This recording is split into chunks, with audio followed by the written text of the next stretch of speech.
Abusia ini komo awo channel so ha say age politics of it. Podcast also training me quiz me headlines no nya ejembre na ili bi exom wodi dem ya ho raksi mo mesra say yanko political highways ni nya ejadema enya asem koto akra na ningina en say chema Wontumin say o changing lawyer from lawyer and the appear could be to lawyer attaching sa na trimupo ewo echiri nyina say ombetimi enya ample time na omo etimi edi aye omo pre-bargain we ni free honso ongoing chairmanship election ekoso national chairmanship election chema Wontumin gina no den dia enya asem koto ano wonya time so etimi edi aye ni campaign onia enya asem koto akra na even chim I beg your pardon, innocent Mensa, or communicator, Unia, or Timmy Amiki, and expose be a baby in Simbiswa, and who ever here say, dear Cornelia, but a message of Woody, a more ransom, now and near echo, any day ever. Each politics are drawer of a year, ne lawyer near Menocasi, attaching a file, say, Yaman the Bray, now fan steady winty or no crap, pushy say. Judgment day cry day by on the 3rd July no and can extend it. Enti yesha this legal gymnastics ni adesa yanko. Yeah, the kind of menka say it's quite interesting. With this whole things I am 4D and the larger part of it, are very comic to me. Larger part, yes, I very comic, and I think it's quite interesting. Say you go on that particular line because you see. Abai necessary na all any issues related. A month for answer that who say a month for Gina court giddy na se for no you heard the bastardization right. And the call on the attorney general say on speedy up just to ensure say individuals are among saba mind sikam no omono mbedi and forces no fast forward yaba bedru obi yaba bedru ne your friend is saying chama Wontumin any day e court and the process no e course akoswa omokoba obi aba na obeka ne de ne lawyer ba na obeka cho so ekoye or he's very hopeful say the fence and the client who at the end of the day be exonerated then as for the fence and attorney general so rep baba beka cho say no the case no sa na akoswa ba be see until a point ya yekokoduru ya ombeka kire Wontumin lawyer beka kire say o pull out of the case because Alaska pulling out of the case there obia ho kwan okay kwa wote hayi dia fa wa chairman na fa wa juma wo da soro na so wonye bi ma Wontumin fa tuo ne sekan si usu se chinchin ababa I was me enti obo I fundamental human right say even say wo no contract kra na say wo so wonye bi ma Wontumin for so all that he can do ni say oba site one or the court for breach of that particular contract, then settlement in asifobia or hobiano, and damages BS or hobiano you pay, and then it ends there. And say, Chama Wontumin lawyer say, oh, yeah, Jumani Biban Kenya, mama, because that is not the first time. There has been instances, I mean, in one case, about 4 or 5 different lawyers, and it could be so, and now, dear yard for okay. But you see, the funny and the interesting part of it, that deliberate attempt to engage the media as if say a press conference we about the country almost say may withdraw now withdraw if I okay oh withdrawer you will not be the first person to withdraw from a case because you have found one mechanic whole press conference and the country and this I won't be ma me am tell and the business okay but Alaska the money interesting is the deliberate twist what should that they are so making it look like which hante the client judge ACC no and some na judge no judge na botim pose oni nini kwan paso enti or prepare Ghana for adwen say Wontumin case ni bana say mu bua Wontumin for enye because Wontumin di for okay na mom because aye judge no na aban na aka bom aye omo adwen say ombe jeli ne client and some na okeka no be aye so embarrassing because he's one person people respect so much but for him to get into the gutters and be making such disparaging and derogating commentary about the court na se form Wontumin produce any reasonable basis for any of the claims he's making any the money very bad because one also judge nema oye nyina kire say oye bias because and our boni team pose Alaska ye di wasem na se wo fi say judge ne bias na wo he na atemu na e ko no odi tiawa Emra wo ho a obetimi afa so you can even petition the chief because the judges na omoye appointed for we ni nyina no Pl0t no it is the attorney general who is supposed to empanel. Okay. So he can delegate that power to be given to anybody, but they all were a flow from the authority given to the chief justice, not the attorney general. Okay. And at any point in time, and I think the open case, and at some point in time, the judge was petition with recruiting a different person. It's whole lot a normal process. And also, old free case because official judge and fair. It means that our client remember now what time not to assemble. Okay. Because I wouldn't say judge in your fair and we gonna or client, no. And the client, all parties a judge on your fair and go to prison. That is the mindset. So I'm a catcher and some now can so be it is the usual politics because maybe what Trǎumatizěď who said the evidential value in the ongoing case, in the case, I am so overwhelming. Say the AG can prove the case beyond every reasonable doubt that indeed Wontumin here the more canon. Because here is the case that the state was so smart enough, say people who were working with Wontumin now were turned into prosecution witness. That's right. And someone now attorney general any krano on the nyama. Sir. Because your friend saying can occur a win not far woody 92.3 and everybody be willing to do that, you understand? And the attorney general nanya evidence in summer regarding all these issues. The issue are not all kind of said your first land now or more Wontumin or Wontumin say or the amount of funds to galam say was no attorney general and to me and produce legal document one was inside HSA if I want to mean or your friends saying, assassin or Edinburgh, Alaska, Chroma away and Rama whole crime when it comes to over grant. Okay. Over, even sometimes, it may not be over. You can even imply from the actions, and over the years, court ever regarded those things. A assassin will be Trǎumatizěď director, and then very often, you want that deed, written documents are signatured, signing as a folder. But when it comes to some of these licenses and then as a folder, it is not always the case. Say, documents in here, maybe as I say, I'm saying, as a for that documents, that's right. But if you can. Your friends are tap into a circumstantial evidence. In the case, in Nipana, what does a man on the original way?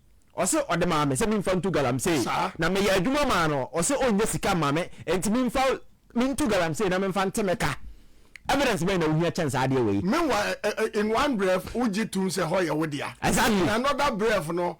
Now G2 say document ben just a media. And this Oko catch attorney general Oko catch court to say because attorney general say only document here just a Wontumin your friend is saying papa no money in krata or the galam saying I don't think I'm follow your friend saying your friend say no case case bugu or book to go because judge is there your principal witness or your party to weigh or no one and again it cannot just be documents or it can even be substantiated or implied from even your actions and then as a phone and papa prepare enough with defense bra and so what can we decide near my work on a judge and jam to ma what's it your wait now do you know how many instances among for file motions or be raising objections and then as for a court or about to now does it mean say your friend saying ye dia submit yaw enti anya no kre your clock the John the usual NDC MPP politics because oba ye and na ye discuss what media mean and today or succeed in weaponizing people's mind. That's right. To reject whatever that comes because you're creating impression say your friend is saying and you're prosecuting as a form and oko judge no say oko file we no and no ofale ye no kra na enyon go through no na or your press conference or your radio station interview adechino to TV ya adechino na wasem ye da wona aka wasem number bia check semo hwana me hu say no agenda no nam no dey ye okay enti okoye no judge no so kan nyansa sam kire no o se papa me fa wadwuba ye fa wadwuma no na mi ho enti wu jaya we me dey fa no ho ban eto wo jaya me dey say wo the evidence awo nyina exactly na amount extension say obi am file ni way Alaska okoye court na okọ your friend saying baby every family or right right to cancel. There is nowhere you say in an ongoing court trial. No, you are entitled to 4 judges, 4 lawyers, 2 lawyers, and I say you are the lawyer now. But on one is no. All that the court is interested in is the accused person has a legal representation, and which you had. So we lawyer Kuta Jinu. When we are punching lawyer, when we dear some Supreme Court, and then that is up to you. They don't send me panel a legal representation. And the Ujaya, and I was some courtroom for Juma. But on your who did that, and me Jaya, Ujaya Hana Fano. I see me kumi hunti mo hwese mi san. Yeah. What will be your coco okokunu ho krada. Na wa kra mi kokumi hu. Akobi me kokumi. Yeah. What will be your kokunu ho krada. So, you know, a part of this political shenanigans and be just a larger stratagem why employ just to poison minds. Say man for be accept it. The outcome of the case, with the revulsion. And Utia say it will be very embarrassing. Said judge never convicted. That was very despicable. And I was expecting the judge to act on that particular thing. As a contempt. Yes, or citing no call or man dani bini bend 1 week with the bar. Or bas some of these things people will not take it for granted. You understand? So I think say appear could be there. Why you so to be case the good anymore say because as any man and I'm for bunupa, but they will come out all year and who they it's really embarrassing. And to me as a son and lawyer. Yes. And unipa. Oh, I think that I make us say so. No, dear, yes, your friends will be able to work. Crano attaching. Now, one who's already some papa or cromada. What's it? One was some papa say attaching a dear chidda. And I within his right. Say, an idea. And I make us a lawyers and will be holding Copasem, obedi appointing a wire, and will be so could you Supreme Court could yasem. So, because I'm no because I was punching a rabbit me afraid to Chicata say on could yet no way. O cry friend or cry ferry. By noon will be a lawyer. Wa punching a with me for my friend such as my punching a room in the court. Obedi could the amount. It's Obian no dear. Obian in the level. No, our court file is a moment break. Na case na ekose ni client judgment we no normal extend. No, that is up to the judge. And by force. Opa, oba grant amount, opa on granted. Because court documents, so also what change we are. Lawyer back on her, obe briefing, video who go the bema. Okay. Judge, I'm making the way some from written submissions. What the judge can do is to give you time. Now we study case and then you prepare. They are not going to start the process again. Okay. That is what people should know. That's right. And Americans, their course will have no consequential way. The only thing that may change could be the date. That is if the judge accepts to extend it, just to give you enough time. I will brief you. Then you are able to write your final submissions. Now they are coming. Because judge will be able to say, no, or write the judgment. As some no, we analyze the obeying in every year. The anchor all pen say judge both teams in for more final written submissions. So in his final judgment, he will preview. Okay. Now a guy don't know how or the go because there are certain queries he might want to respond to in the concerns raised by your friend is saying the various legal counsel. Then as for no. But aside that, it's not going to change his ruling because say I'm not saying. The fundamental legal basis ruling, has already been established. Okay. Plus the material facts what's here so far basic. So the judge, it's not going to change anything. You understand? But I am just tactics. They cannot more say they will do all these things. More elections now. Okay. Nanka ya to abama na be national chairman nti ochena no wo twene e beka cho say obi party national chairman na wo twene form in as well. It's all strategy. Okay. And I'm not sure said the court will fall for some of these things. And the same person you sign twene ba bi fufuro example ne I say up a plea bargain no so no exim bank fraud na my plea bargain last night was monitoring you our life will be my background of that plea bargain. Alaska me makasa fundamentally and I say as a matter of principle I am against plea bargaining. Okay. Because Africa have no yenye papa o mani pa hey or the man one or the two beka ho oko America. Most of the criminal cases are settled through plea bargaining. Almost 90%. I mean, who Suzy Institute, our wire research about most of the criminal cases, almost 90%. People don't want to go through that when you know say you are guilty. Okay. But when it comes to Ghana, amount for perception be say plea bargaining no or more any woman I say a queen be at the elite and the political class no e fa so e de bufa omobone so do ko trace kind of fan when you meet people on the street, that is the impression they have. Exactly. So we say things is here to the average Ghanaian no, they are not interested in the legal explanation whatever. Some or one again and I'm saying no so politics and and one you careful. You may use that particular thing would be destroy home. And Yamran say, yes, a man who especially, and let me say, it's not all the cases, and I'll bet you will go for plea bargaining. Wontumin kukuni pangasa me ko plea bargaining. Okay. And I wontumin koye robbery, some me ko plea bargaining. High crimes, some felony be a high degree election related issues. Yes, election related issues are genocide. Exactly, those issues, you cannot venture say oko. But Yamra no ko. I think that the first time a plea bargaining back Ghana in 1993. 1993. Yes, okay. I heard the Court Act, Section 35. What try to work clear say. When it comes to some of these monies, and then as a forum, na say a found satem, now what can I see who say, Sikano Wedi? You must admit it. Okay. The law no is clear. Say you must admit, say, why a bonny? So with me, yes, in the form of restitution, reparation, whatever, okay. You pay back to the state as a form of an atonement. But now you're regularizing, and she say, be the how you go through. So judges over the years, use more discretion to do that. And I don't know how many times it was even used in the year 1993 Act. And I yaba Akufo-Addo pencil. Year 2017. That was when the Special Prosecutor Act, was enacted. In that particular act, that is your friend say Oko Act 95. Yes, at 959. At that is the Special Prosecutors Act. Okay. Section 71. I'm making it quite clear. The processes are and the kind of also betting a plea bargaining. Alaska, okay, Emrana Section 71 now. Wow, if you are betting your kind. And you see the word admit.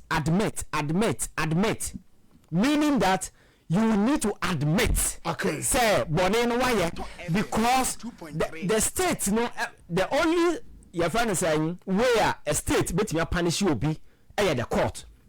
Because judicial power is vested in the judiciary and it will be administered in the name of the republic for the people. Okay. So justice emanates from us the people. Enti court no kwana wo ho akwanya so punish you be and amrane say so obi di boni okrum ha that person is presumed to be innocent until proven guilty or the person admits guilt. So that is the legal basis, the constitutional basis you the punish you be. And I am saying this point to say until say the person is proven guilty or the person admits guilt, there is no way any court can punish Obi. Okay. So say yet me establish that particular way na ye kwaya nima, then there will be no argument say Obi di plea bargain and just Obi for. Because the fundamental point is say so when you born you need for there is no way a court can punish you or punish you. It will be illegal. Okay. It will be void in the face of the constitution. And if that is the way, Emrano and Yakonya sa plea bargaining act 2022 nkrofo kofa bae. And Alaska sa Emrano ma. And no say the existing act na expand ye. And no, it's just an amendment to existing Criminal and Other Offences Procedure Act. That is the Cooper. Okay. Yeah, yes, 1960. That particular act, But that's so I didn't realize. Body there to be educated. Ever sent issue.